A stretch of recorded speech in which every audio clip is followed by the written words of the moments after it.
Jadi di sini saya akan membagikan solusi kepada kita semua dalam menghadapi pandemi Covid ini. Kita bisa tetap melaksanakan pembelajaran tatap muka. Bagaimana caranya?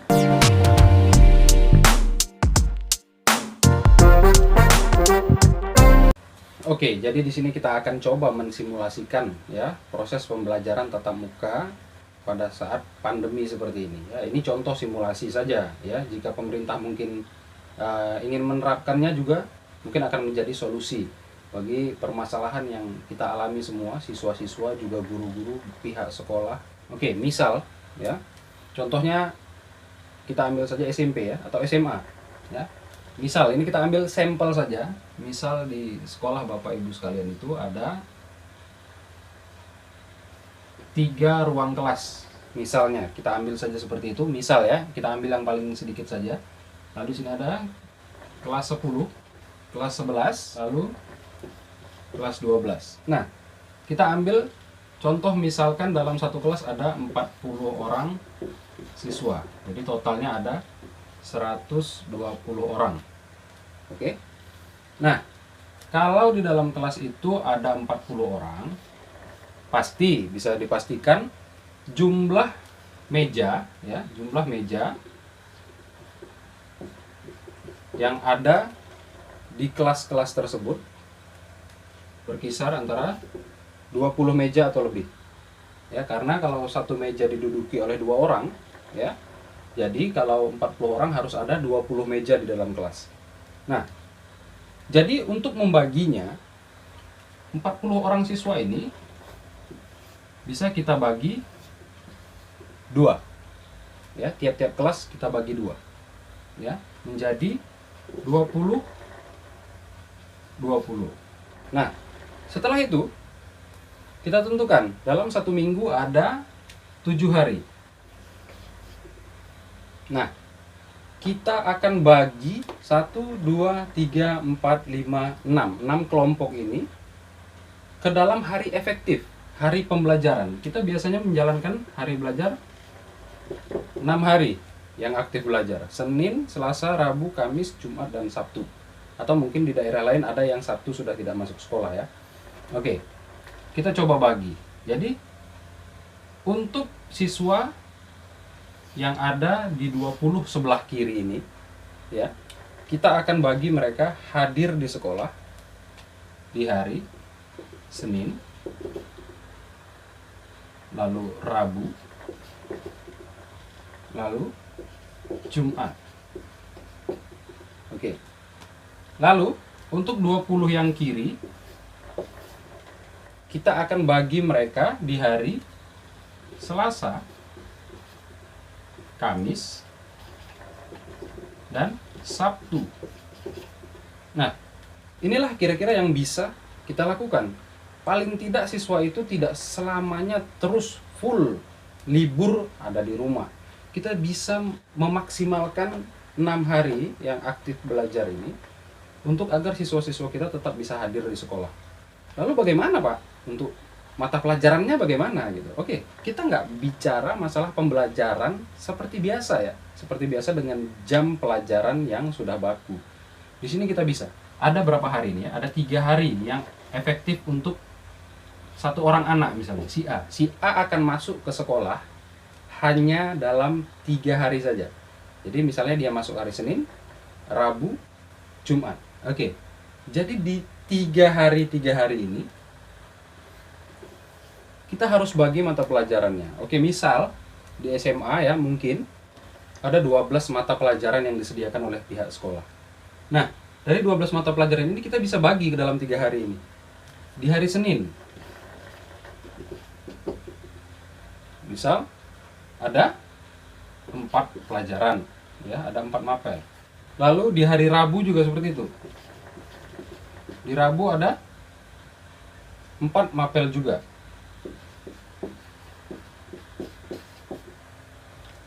Ya, lalu di hari Jumat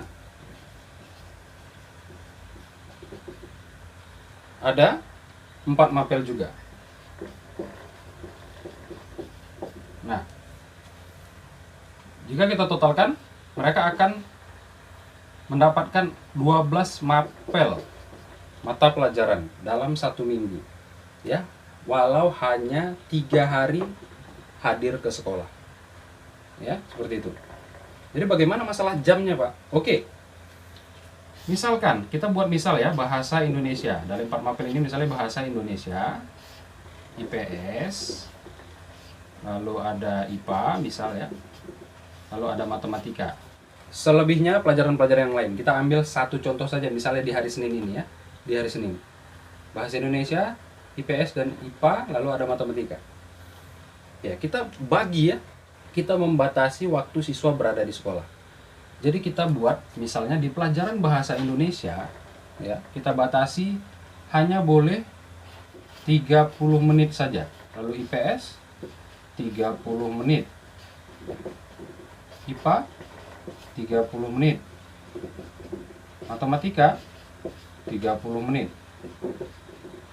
Jadi total mereka hanya akan menghabiskan 120 menit.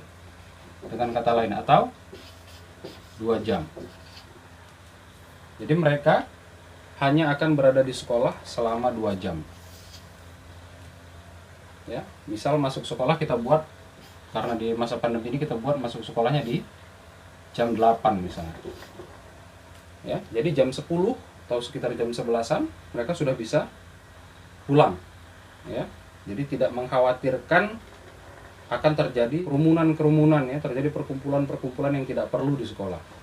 Ya, tapi hak-hak mereka untuk belajar harus tetap kita fasilitasi. Kita bahas di bahasa Indonesia. Guru masuk, ya, kan silabus sudah ada ya. Silabus sudah ada, materi pembelajaran sudah ada. Jadi yang disampaikan itu materi pembelajaran sesuai dengan silabus dan RPP yang sudah disusun oleh guru tersebut. Ya, disampaikan ya sesederhana mungkin, semudah mungkin. Lalu guru memberikan contoh. Misal ada soal latihan, contoh mengerjakannya dalam waktu 30 menit ini. Jadi menjelaskan materi, lalu menjelaskan tentang contoh dalam 30 menit. Saya rasa seluruh guru mampu. Ya, saya juga yakin pasti mampu. Semua guru-guru di Indonesia ini saya yakin mampu untuk memberikan materi dan memberikan contoh soal-soal dalam 30 menit. Jangan memberikan tugas yang siswa kerjakan di sekolah karena akan memakan waktu. Tugas hanya akan dikerjakan di rumah.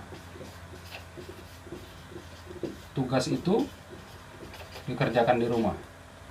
Kapan mereka mengerjakannya? Nah, di hari Senin mereka akan mendapatkan tugas bahasa Indonesia, IPS, IPA, dan matematika. Misal di keempat pelajaran ini ada 5 soal ya yang diberikan gurunya. Berarti akan ada 20 ya, 20 soal yang akan mereka kerjakan. Kapan mereka mengerjakannya? Lihat, ini di hari Senin ya. Di hari Selasanya kan mereka tidak masuk ya. Di hari Selasanya kan masuk teman-teman mereka yang lain. Nah, di hari Selasanya itu mereka akan mengerjakan tugasnya gitu. Nah, di hari Selasa mereka akan mengerjakan 20 tugas itu tadi. Mau tidak mau mereka di rumah juga akan belajar ya. Sebelum beraktivitas yang lain, mereka juga akan belajar di hari Selasa itu. Ya. Lalu di hari Rabu juga seperti itu. Di hari Rabu mereka akan menerima materi, menerima contoh-contoh soal ya yang disediakan oleh gurunya, yang dijelaskan cara menjawabnya. Lalu di hari Kamisnya mereka kembali mengerjakannya di rumah. Begitu juga di hari Jumat. Jadi siswa kita tetap bisa belajar di sekolah. Ya, dengan syarat-syarat tadi ya. Di sekolah harus ada pengecekan suhu ya. Harus ada pengecekan suhu, di sekolah juga harus menyediakan fasilitas itu ya. Menjalankan protokol kesehatan. Ya. Harus wajib menjalankan protokol kesehatan. Memakai masker, siswanya harus safety. Bagi siswa yang tidak melengkapi protokol, dilarang ke sekolah. Ya, dari gerbang, dari security kita harus sudah bilang, kita harus sudah buat aturan dari pintu gerbang sekolah. Bagi siswa-siswa yang tidak mematuhi aturan, maka tidak diizinkan masuk ke lingkungan sekolah. Jika mereka ingin belajar ke sekolah, patuhi aturan. Jaga jarak ya, tidak boleh bergandeng-gandeng tangan misalnya atau beramai-ramai gitu datangnya gitu. Harus ada jarak yang kita tentukan. Kalau di dalam kelas sudah otomatis ya, karena satu meja itu biasanya jaraknya juga jauh ya. Biasanya ada 1 meter sampai 1,5 meter itu mereka duduk ya. Oke, jadi itu tidak masalah. Lalu sekolah juga harus menyediakan apa? Harus menyediakan hand sanitizer. ya, dan juga keran untuk cuci tangan ya, keran air dan sabun.